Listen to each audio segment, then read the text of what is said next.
Brought to you by TechnoSpark 20 series smartphones. 33 सालों से BJP का प्यार और सम्मान आपको मिला, लेकिन उसके बाद उनके फैसले का सम्मान क्यों नहीं अचानक से साथ छोड़ देना? Every time we were active in the politics, connect with the people था हमारा, मेरे फादर का, मेरी मदर का, हम तीनों जने इस बड़ी कॉन्स्टिट्यूंसी को संभालते हैं। फिर क्या काको नाराज होगी तो टिकट काट दूंगा। प्रधानमंत्री नरेंद्र मोदी ने बयान दिया है कि मैंने राहुल के लिए चूरू में देवेंद्र को भेजा है, क्या कहेंगे? वो एक्चुअली क्या है, वो भेजा नहीं है, बीच में राजेंद्र दिखता है, इसलिए लोग थोड़ा डरते हैं कि यार ये आदमी आ जाएंगे। आज भी नेगेटिव थॉट के साथ जीते हैं। नमस्कार, मैं हूं नुपुर जारोली लोढ़ा और आप देख रहे हैं राजस्थान तक आपको मिलवाने जा रहा है एक ऐसी शख्सियत से जिसकी बगावत की गूंज ने पूरे राजस्थान की सियासत को हिला करके रख दिया है और उस सीट पर सबकी निगाहें टिकी हुई है। जी हां, हम बात कर रहे हैं चूरू की, जहां से कांग्रेस की तरफ से प्रत्याशी है राहुल कस्वां, जो चूरू से लगभग 2 बार सांसद रह चुके हैं। और ऐसे में आज उन्हीं से जानने और समझने की कोशिश करते हैं कि चूरू की चाशनी में किस तरह की राजनीतिक मिठास घुली हुई है। चलिए राहुल जी, बहुत बहुत स्वागत है आपका। नमस्कार मैम। राहुल जी, जब से मैं चूरू में आई हूँ तब से आपकी काफी चर्चाएं हैं, ऐसा क्यों? पॉजिटिव है ना? वो तो आप बताएंगे। बहुत पॉजिटिव है। आप देखिए, मैं अभी धीरवास छोटा गांव में आया हुआ हूँ। हाँ। और बहुत बेटा धीरवास छोटा गांव में आया हूँ। बच्चे के मन में भी ये आ रहा है कि आप मत पूछो क्वेश्चन ऐसे, राहुल कस्वां जीत चुका है, क्यों? ये बात है ना। पर मेरा ये कहना है कि देखिए, बहुत अच्छा पॉजिटिव माहौल है। काफ़ी लंबा राजनीतिक जीवन मेरे फादर का भी रहा है, वो 4 टर्म्स MP रहे, 2 बार से मैं हूँ। और बगावत, आपने वर्ड छोटा यूज़ किया है, ये बगावत नहीं है, ये एक किस्म की हमने एक आवाज़ उठाने की कोशिश करी है कि प्रजातंत्र में प्रजा फैसला करती है, कोई काका फैसला नहीं करता कि कौन सांसद बनेगा, कि कौन विधायक बनेगा। और उस अन्याय के खिलाफ में हमने आवाज़ उठाई है और मेरे जनता की भावनाओं के अनुरूप उठाई है। धन्यवाद देता हूँ मैं इंडिया गठबंधन का, जिन्होंने मुझे एक मौका दिया है। और आज हम चुनाव के अंदर हैं और पब्लिक में बहुत पॉजिटिव रिस्पॉन्स है। बहुत जो है पब्लिक का प्यार आपको मिल रहा है, लेकिन मुझे एक कंफ्यूजन है और बहुत सारे लोगों के कि आखिरकार चूरू में दंगल किसके बीच में, कस्वां साहब और झाझड़िया साहब के बीच में, या फिर राठौड़ साहब और कस्वां साहब के बीच में? देखिए, अन्याय के खिलाफ में डिसीजन होगा। जनता के सामने 2 काइंड ऑफ एक थॉट प्रोसेस है।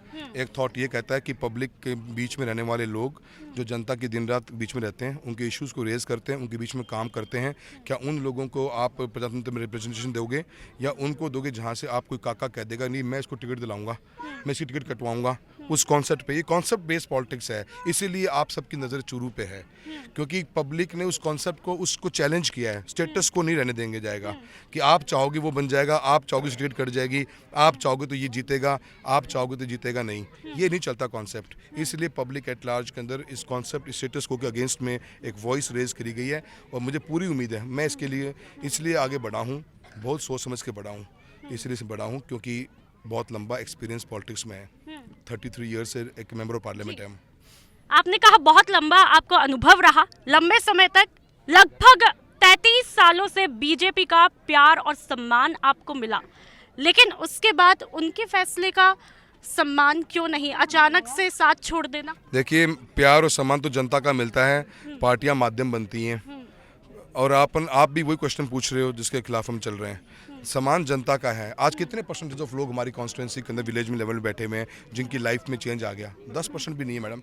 90% को डे टू डे आपकी हेल्प की जरूरत पड़ेगी। आज गांव में कितने बच्चे हमारे पढ़ रहे हैं, आज इनकी एजुकेशन, इनकी स्कूलिंग, हर चीज़ के ऊपर फोकस करना पड़ता है इनको। हर परिवार चाहता है कि उसका बच्चा पढ़ लिख के कुछ गवर्नमेंट जॉब में चला जाए या अपना अच्छा बिजनेस कर ले। They need us as a sleeper. ये 2 रेलवे लाइन्स हैं, एक पॉलिटिशियन स्लीपर का काम करता है। अगर आप इसको क्यों रिमूव करना चाहते हो, आप क्यों एक अपना चीज़ थोपना चाहते हो? चैलेंज उसके लिए लेकर चल रहे हैं कि हम इतने सालों से बीच में पब्लिक में रहे हैं, पब्लिक ने इतना आशीर्वाद हमको दिया है। पार्टियां जरिया बनती हैं, पार्टियां बड़ी हैं, पर उससे बड़ी इंसानियत भी तो है। मुद्दे क्या कुछ रहेंगे, कुछ कमी तो हो। मैंने ये तरह इशू रेज किया था कि मेरा गुनाह तो बता दीजिए, क्या मैंने काम नहीं किया? 20,000 करोड़ से ऊपर का काम कराया मैं कॉन्स्टिट्यूंसी के अंदर। गवर्नमेंट ऑफ इंडिया की बेहतरीन स्कीमों का बेहतरीन इंप्लीमेंटेशन चूरू में है। 98% अटेंडेंस थी, at par above the average state की लीडरशिप, स्टेट के MPs के क्वेश्चन रेज किए थे हमने। Every time we were active in the politics, connect with the people था हमारा, मेरे फादर का, मेरी मदर का, हम तीनों जने इस बड़ी कॉन्स्टिट्यूंसी को संभालते हैं। फिर क्या काको नाराज होगी तो टिकट काट दूंगा। दर्द आपका अभी भी झलक रहा है, लेकिन क्या कहेंगे जो लंबे टाइम तक जिनकी आइडियोलॉजी बीजेपी रही, क्या आप कांग्रेस में जाने के बाद चेंज हो गई, वो विचारधारा आपने अपनाई? आइडियोलॉजी ये थी कि जनता की सेवा करना है, मुझे मेरी कॉन्स्टिट्यूंसी को अपलिफ्ट करना है हर चीज़ में। एजुकेशन का मेरे स्कूल, मेरी कॉन्स्टिट्यूंसी पॉजिटिव फर्स्ट नंबर और राजस्थान में हूँ। हम अच्छे हाईवेज बनाएं, हम अच्छे रेलवेज का नेटवर्क इंप्रूव करें। मेरी कॉन्सेप्ट, मेरी थॉट ये है, पब्लिक है, जनता है, इसके लिए जीते हैं, इसके लिए मरते हैं और इन्हीं के लिए चुने जाते हैं। हमारा काम क्या है as a member of parliament? बताओ आप, डेवलपमेंट करवाना। कौन सी आइडियोलॉजी बेचें, किसको दें, क्या समझाएं? आप बताओ कौन सी आइडियोलॉजी बीजेपी की, क्या बतानी चाहिए? हम बताएंगे ना कि हमारा काम है मेरे बच्चों के स्कूलों में कंप्यूटर लगे, सबके स्कूलों में लाइट लगे, इंटरनेट लगे, स्मार्ट क्लासरूम बने, हर एक स्कूल के साथ में 400 मीटर ट्रैक बने, हर गांव रोड से कनेक्टेड होना चाहिए, अनइंटरप्टेड पावर सप्लाई होनी चाहिए, नेशनल हाईवेज बनने चाहिए जो बच्चों की जिंदगी में परिवर्तन लेके आएंगे। क्या बेचे मैडम? हम एक डेवलपिंग नेशन है, we are not a developed nation. तो इसलिए हाल ही में प्रधानमंत्री नरेंद्र मोदी ने बयान दिया है कि मैंने राहुल के लिए चूरू में देवेंद्र को भेजा है, क्या कहेंगे? वो एक्चुअली क्या है, वो भेजा नहीं है, बीच में राजेंद्र दिखता है, इसलिए लोग थोड़ा डरते हैं कि यार ये आदमी आ जाएंगे। आज भी नेगेटिव थॉट के साथ जीते हैं ये। इनकी आप मानसिकता देखो, ये कहते हैं सरपंच को तुम्हें 4.5 साल रहना नहीं है क्या? 2 दिन पहले क्या स्टेटमेंट दिया बच्चों को? क्या तुम्हें दारू की गाड़ी नहीं भरनी? क्या तुम्हें लकड़ी गाड़ी नहीं भरनी? क्या तुम्हें डीजल गाड़ी नहीं भरनी तुमको वोट दो? नहीं, हम चाहते हैं हमारे बच्चे पढ़ें लिखें, आगे बढ़ें, कामयाब हों, अपनी फैमिली को अपलिफ्ट करें और सोसाइटी को अपलिफ्ट करें। ये 2 थॉट के चुनाव है और थॉट जीतेगी जो हमारी है, पॉजिटिव है, कंस्ट्रक्टिव है, डिस्ट्रक्टिव पॉलिटिक्स नहीं करते हम। ठीक है, लेकिन आपके भाषणों में, आपकी बातों में ज्यादातर जो है वो देवेंद्र झाझड़िया के बजाय राठौड़ साहब क्यों रहते हैं? देखिए, जो प्रत्याशी भाजपा के हैं उनका तो कोई फील्ड में रोल ही नहीं है। कभी आए हैं फील्ड में? 20 दिन पहले तो आए हैं, तो क्या कंपटीशन किया जाए, क्या बोले उनके बारे में? न तो उनको कोई एक्सपीरियंस है, न कोई एक्सपोजर है, न पब्लिक कनेक्ट है, न पब्लिक के सुख दुख में कभी शामिल हुए आज तक, तो उनके बारे में बोला नहीं। काको ही लेके आए हुए तो काका की बात करेंगे और हमारी नज़र मछली की आंख पर है। काका ने ये भी बयान दिया है कि अब वो काका जो है कंस बन चुका है, ऐसा भतीजे को लगता है। मुझे क्या लगता है, पूरे चूरू जनता को लगता है काका ने क्या क्या काम नहीं किया। 15 साल पहले काका को खाज हो गई बीमारी, एक उस बीमारी का इलाज नहीं मिल रहा। हर चुनाव में खड़े हो जाते हैं कि जो टिकट काटो, तो वही टिकट काटेंगे तो फिर जनता क्या किस लिए बैठी हुई है? जनता इस बार उनको 2023 में काट चुकी है चारनगर से। अभी हम मोरिया बोल रहे थे, मैंने देखा था। तो आने वाले समय के अंदर जो 24-19 तारीख को चुनाव होगा, उनको अपना मैसेज मिल जाएगा। मैडम, एरोगेंस चलती नहीं है, ये पब्लिक है, हम्बलनेस होनी चाहिए। आप जनता के हाथ जोड़ के वोट मांगते हैं, कोई आंख दिखा के वोट मांगता है कभी क्या? ये लोग आज भी डरा रहे हैं गवर्नमेंट टीचर्स को, गवर्नमेंट ऑफिसर्स को। 100 से ऊपर बच्चों को ट्रांसफर कर दिया, बदले और बदली की राजनीति करी है इन्होंने। हमने लोगों के दिल से जोड़ने की राजनीति करी है। दिल से जोड़ने की राजनीति की आप बात कर रहे हैं। एक दौर में बड़ा काका भतीजे का प्रेम भी देखा और उनके किस्से भी सुने, लेकिन अचानक से दिलों में दरार क्यों? मैडम, यही तो $1 मिलियन क्वेश्चन बच गया। चूरू जिले को जनता जानना चाहती है कि काका के दर्द है क्यों, बीमारी के है। 15 साल हो गया, न तो मुझे तो इलेक्शन लड़ना था MLA का मैडम, न मुझे इलेक्शन लड़ना था, उनको लड़ना था MP का। अगर इस बार लड़ लेते तो पता चल जाता, काका ने भी भतीजन दोनों नहीं, पर उनको लड़ना नहीं था। तो दर्द है क्या, वही तो डॉक्टर भी पूछ रहे हैं, सर दर्द कहाँ पे बता दो।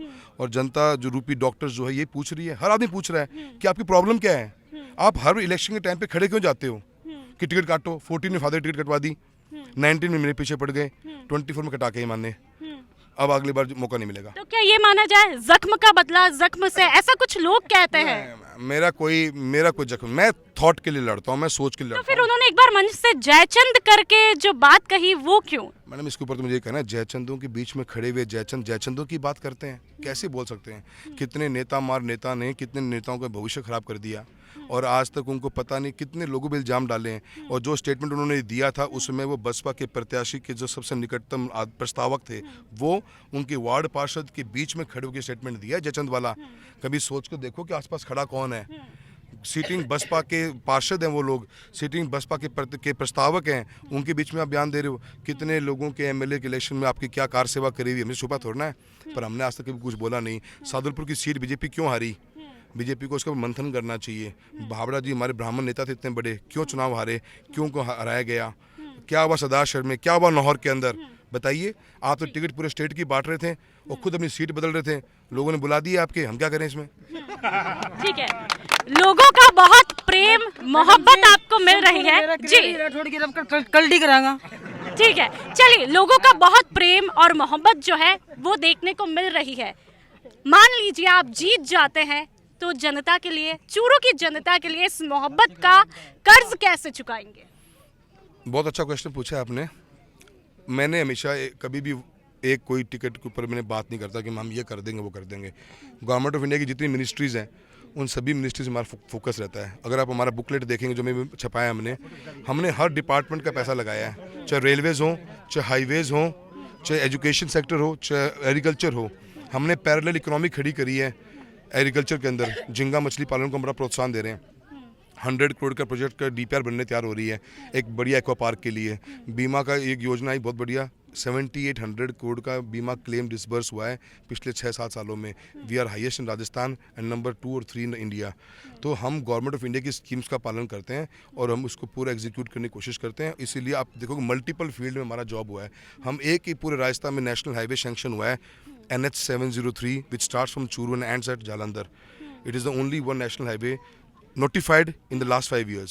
सो वो हमने ही करवाया हमारी कॉन्स्टिट्यूंसी के लिए जो तारनगर से होकर गुजरता है। तो डेवलपमेंट ओरिएंटेड है, पता है स्कीम्स का कैसे एग्जीक्यूशन होती है, कैसे स्कीम्स का बेहतरीन फ़ायदा ले सकते हैं और करके दिखाया है। 20,000 करोड़ रुपीज़ का इन्वेस्टमेंट इन बीते हुए 10 साल में चूरू के अंदर हुआ है।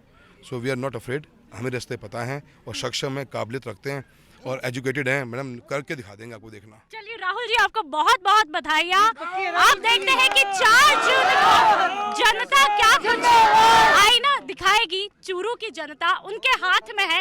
आप देखना ना भूलिए कि 4 जून को क्या कुछ चूरू की तस्वीर रहने वाली है। कैमरा पर्सन निधि झा के साथ नुपुर जारोली लोढ़ा।